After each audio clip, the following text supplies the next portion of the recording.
على رسوله محمد وعلى آله وصحبه أجمعين. Cemaat Allah Subhanahu Teala Kur'an-ı Kerim'de aytadi: "İnnehu lekum aduvvun mubin." Haqiqatda u sizga ochiqdan ochiq dushmandir. Kim turunda siz boradiganda bu kurshi turunda tugul, tege mashinada bizni kesgan kishi turunda tugul, oqsha urgan kishi turunda tugul. Bu shayton turunda siz boradi. Hamda bunda haqiqiy ravishda agarda biz qarasak, bizning turmushimizga mana shu bizdan oqsha urgan kishi bo'lsinmi, esa biror zulmlik keltirgan kishi bo'lsinmi, Allohning zulmligi mana bu bizning turmushimiz bilan 60-70 yil bilangina cheklangan. Bu bir yoqdan, ikkinchi yoqdan agarda bizga qarata adalsizlik qilingan ekan, biz uni qiyomatda, oxiratda, mangulikda uni kira olashamiz. Ammo shaytonning dushmanligi bu turmush bilan cheklanmagan. Chunki agarda biz bu turmushda bizga dushman bo'lib, biz uni o'zimizga do'st etib olsak, onun zarari bu dunyoda tugul, baxtsizlikka yetadi. Kelajak dunyoda da biz onun asarini ko'ramiz. Chunki agarda onlarga era biz demak Allohga itoat etmaymiz degan so'z. Bu 60-70 yil uzaq. Amangalik davom etadi. Kirib qaytib narsani o'zgartirib bo'lmaydi. Shunga ko'ra agarda biz durust etib, haqiqiy ravishda anglasak, hamda bu ma'lumot bizning yuraklarimizga singsa, bizning dushmanimiz shayton. U bizga do'st etib ko'rinishga tilasa-da, baribir u bizga baxtsizlik tilaydi. Baxtsizlik bitul avvaliyala tugul. Baxtsizlik u tigi narsa nindida mol bizdan ketuvdan tugul.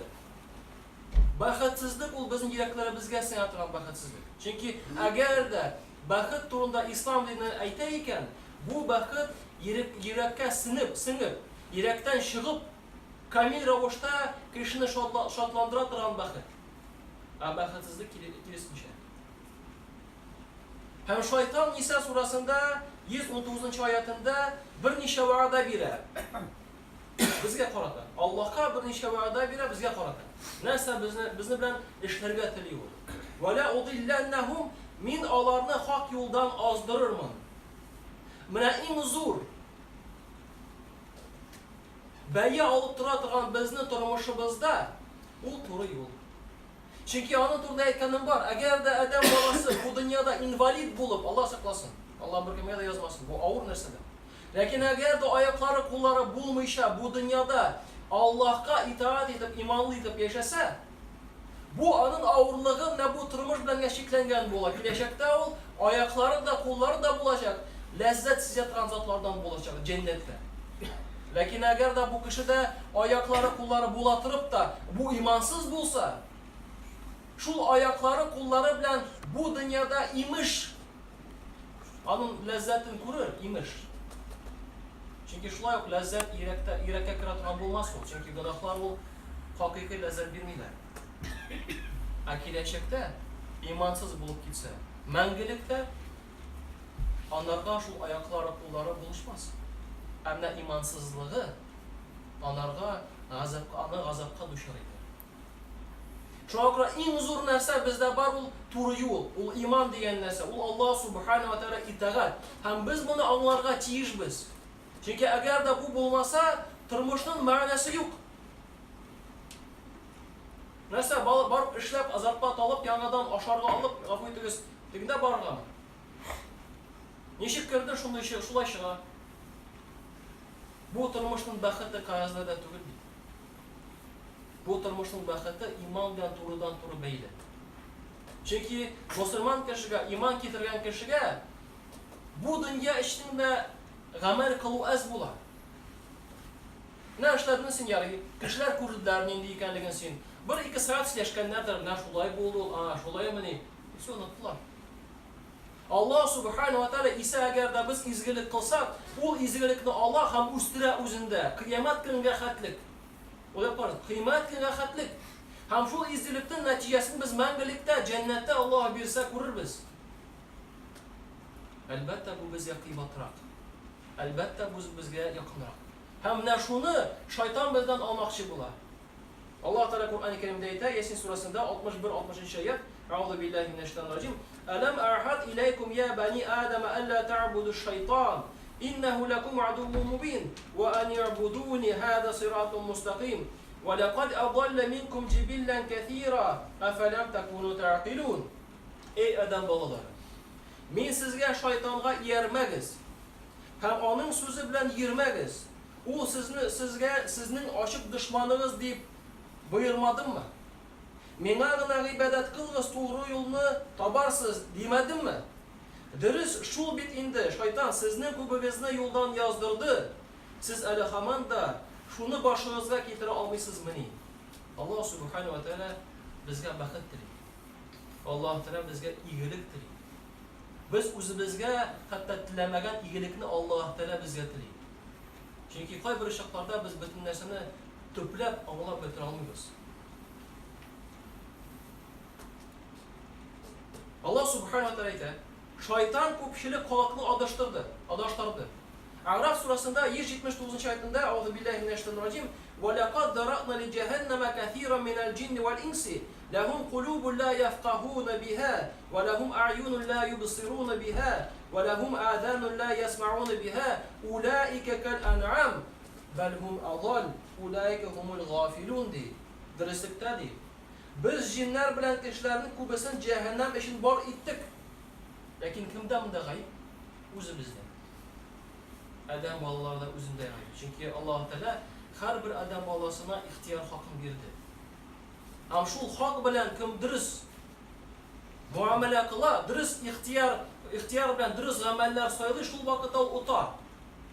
Agarda xayrli amal so'ylamasa, u o'tira o'zini. Onlarning yuraklari bor, lekin haqni anglamaylar. Onlarning ko'zlari bor, lekin g'ibratlanmaylar.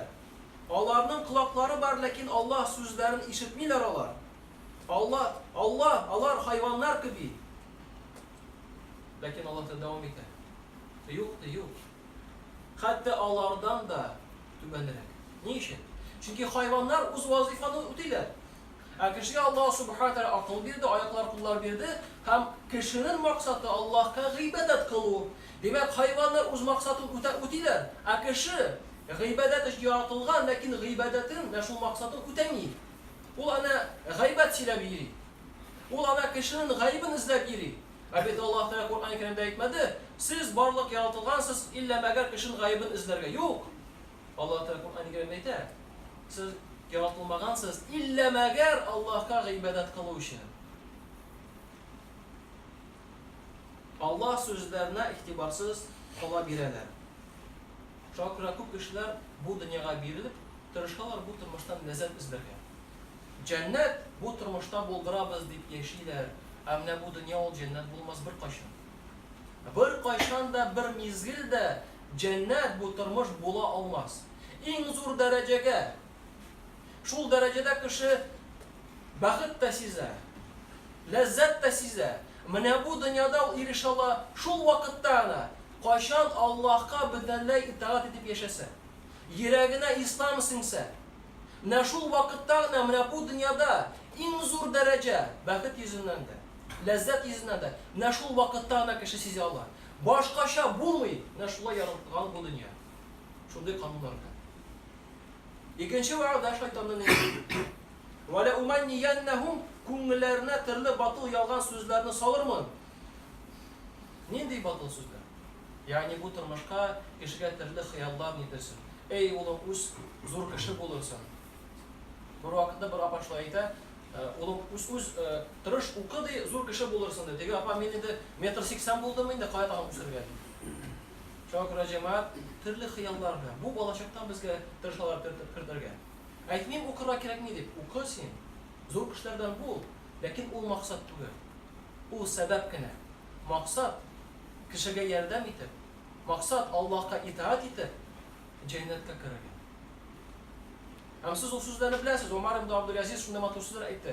Kimda kim bilmisha biror amal qilar ekan, foydaga qaraganda ko'proq zarar keltiradi. Shokira bilim bilan ishlari kerak. Nendey vazifa bo'lmasin, nendey narsa bo'lsin, bilim bilan. Dinda bo'lsa shulay bilim bilan ishlari kerak. Beshinchi vaada فَلَا يُبَتِّكُنَّ آذَانَ الْأَنْعَامِ Hayvanlarınızın kulaklarını kesiniz deyip emir verir mi? Nasıl ondan söz bara? Araplarda öylekle şulaydı. Eğer de bir diyeti tutsa, şu bir diyenin dördüsü kız bala bulup, beşinçisi malay bulatıran bulsa, eyteler idi. Mına şu hayvan malayını, yani şu diyeni, anı ayırırız başkalardan. Kulaklarını kesiniz, hem anarga gıybedet kılınız. Yani şeytan şirk alıp bara. Şu diyege gıybedet kıla başlıyorlar idi. Bu cemaat akılsızlık idi. O bir diye uzi arignatuda tuğul musun? Nişik sen anarga gıybedet kılasın. Hem dördüncü orada وَلَأَمُورَنَّهُمْ فَلَيُغَيِّرُنَّ خَلْقَ اللّٰهِ Allah yaratkanlarını özgertirge buyuracakman. Hasan el-Basri ayta bunun turunda bunda tatvirovkalar turunda söz bara. Tam ne karas? Televizorda, spor zallarda bulsun mu? İndi resimler yesab jibareler, tır resimler. Ham şeytan şunu matur edip ko'rsatadi. Ne oylab qarasiz? Neujel agar da bizga adam bolalarga maturroq bo'lsaydi tatuirovkalar bilan Alloh taolo bizni tatuirovkalar bilan yarattirdi. Lekin yo'q. Чистота bilan, pak maturdan bilan yaratdi. Hali turli kvadratlar, треугольниклар yasalar tanga. Bir tapib yasalar da umr bo'yi shundan yashaydilar. Ne Allah taolo shuni qilgan. Bu bir alim aytadi. İkinci alimler aytadilar, bunda Rum surasının 30. oyatini keltiradilar. Bu oyatga qarata. Faqim wajhaka lid-din hanifa fitratallahi allati fatara an-nas 'alayha la tabdila li khalqillahi zalika ad-dinul qayyim. Walakin aktharan nasi la ya'lamun. Ey Muhammed, yüzünü bir Allah'ın dinine yönelt. Allah'ın dinine yönelt. Allah kişilerine İslam dini işini halık kıldı. Yani yarattı. Allah'ın dininde özgürlükler olmaz. Bu dinni ham eng dürüst dindir. Lakin insanların kubesi bu turda bilmiyorlar. Başka alim ayta, bunda dinde özgürlükler turunda söz bara. Kimdir yalılık kirdi, kimdir daha narsa do'ylab chiqara, ham dindan deb aytadi. Şokra cemaat mana shu butun durt va'da shaytondan. No, narsa bilan yerin minara narsa bo'lib deb kishi o'ylarga mumkin. U men turmush bit narsa tilayim, shuni ishlayim. Alloh taolo ixtiyor haqqim berdi. Albatta berdi. Lakin sen bit bu dunyoda ishlaganda, ishga kirganda xayrli ishingni izlaysan. Yaxshi zarbat bilan izlaysan. Yaxshi etib ishlar uchun tirishasan u ishda. Narsa uchun. Bu dünyada 30-40 yıl matur edip yaşar için, matur ile yaxşı maşına bilen. Eğer de 30'da ise 40'da iyin var iken, maşınan var iken, rahat Allah'a şükür. Lakin nerse için bu? 30-40 yıl yaşar için gine. Abid kıyamet gün 50.000 yıl bular. 50.000 yıl. Elbette kimdir Strauss şekli başını kırtırgan mümkün ki sokka, nerse bulaşıl bular. Lakin eğer de tanık bu Strauss'a kireyken, o tap kitap bit anı. Hadi yarı bu dünyada ölüm var. Öteki dünyada ölüm olmuyor. Şimdi kim azapta bulacak, kim cennette bulacak. Allah Teala ihtiyar hakkını her biri bizge de girdi. Bir kim aytamıyorum ya ihtiyar hakkı yok. Yok, var her birimizde de. Her birimizde de. Namaz vakti geldi, tergami yok mu? Günah altına basıp durabız, tergami yok mu? Özümüzün düşmanımızını biliriz. Allah Teala küp tapkır ayttanı Kur'an-ı Kerim'de. Hem Kur'an-ı Kerim'de Allah Teala aytar. أعوذ بالله من الشيطان الرجيم وما يتخذ الشيطان وليا من دون الله فقد خسر خسرانا مبينا. Allah'ını inkar edip şeytanı dost etken kişi haktır ki zor zararlarga düşer bulaşar. Zor zararlarga, husranlardan bulaşar. Bu cemaat bu dünya bilen de şekillenmegen, tamamırdık beyler. Biz ne şunu anlarga çeşimiz. Kileşek turmuş bilen de beylengen. Bizde ihtiyar var. Kim bizim dost bulaşar? Şeytan mı? Yaysa biz Allah'a yakınlayız ekan. O tasir biz kelsa, akıl iyasi bo'lsak, biz albatta mana shu onun va'dalarına qarshi ishlarga chekishmiz. Iyilik qilib, ham adashuvlardan yiroq bo'lar uchun. Abid şeytan ixlaslı bendelerge bir narsa deştir olmaz. Şakir Allah Teala her birimizge de yüreklerimizge ixlaslık solsaydı, özümüzde, balalarımızga, anıklarımızga, hatunlarımızga, hem bütün kişilerge ixlaslık salıp, Allah Teala her birimizle doğru yoldan alıp barsaydı. Çünkü cemaat elbette doğru yol Allah kulunda. Şu akıra biz namaz sayın, 4'er mertebe, 4 rekatlerde Allah'dan sırıyoruz da İhdina sıratal mustakim. Ya Rabbim bizni doğru yoldan alıp bar. Ve şunun sonunda Allah Teala her birimizge de maska nasip etseydi, bizge yardım edip, o'zimizge de, amellerge de, sözlerde de mana shu oyatga qarab ameller qilirga Allah Teala har birimizge de nasip etseydi. Subhanaka Allahumma bihamdik, la ilaha illa anta astaghfiruka va atubu